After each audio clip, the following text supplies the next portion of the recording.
తెలంగాణను డ్రగ్స్ రహిత రాష్ట్రంగా తీర్చిదిద్దుతామని రాష్ట్ర ప్రభుత్వం సంకల్పం తీసుకుంటే తెలంగాణలో ముఖ్యంగా హైదరాబాద్లో రోజుకో డ్రగ్స్ లేదా గంజాయి పార్టీలు ప్రభుత్వ లక్ష్యానికి తూట్లు పొడుస్తున్నాయి.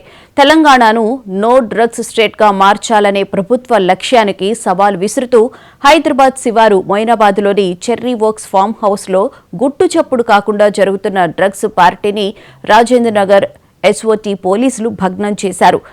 ఈ ట్రాప్ హౌస్ పార్టీలో నగరంలోని ప్రముఖ విద్యాసంస్థలకు చెందిన సుమారు 50 మంది మైనర్ విద్యార్థులు పాల్గొనడం సంచలనం సృష్టించింది.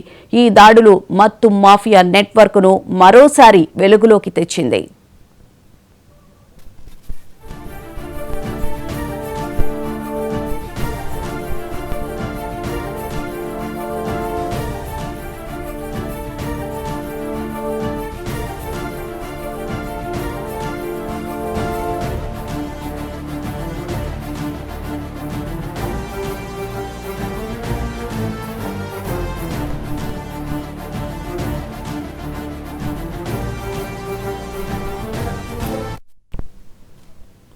ఈ హై ప్రొఫైల్ పార్టీని ఇన్స్టాగ్రామ్లోని ట్రాప్ హౌస్ 9mm అనే పేజ్ ద్వారా ప్లాన్ చేసినట్లు పోలీసులు గుర్తించారు.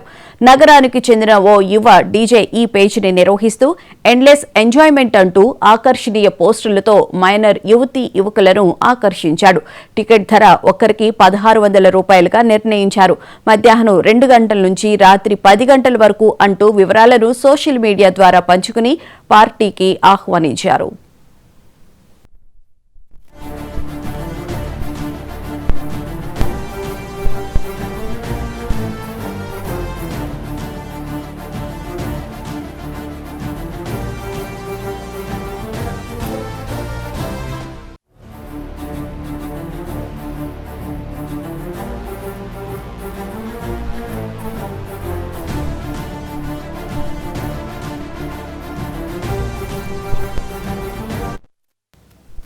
పోలీసులు ఆకస్మికంగా దాడి చేసిన సమయంలో పార్టీలో ఉన్న యువత గంజాయి మద్యం సేవిస్తూ మత్తులో మునిగిపోయారు.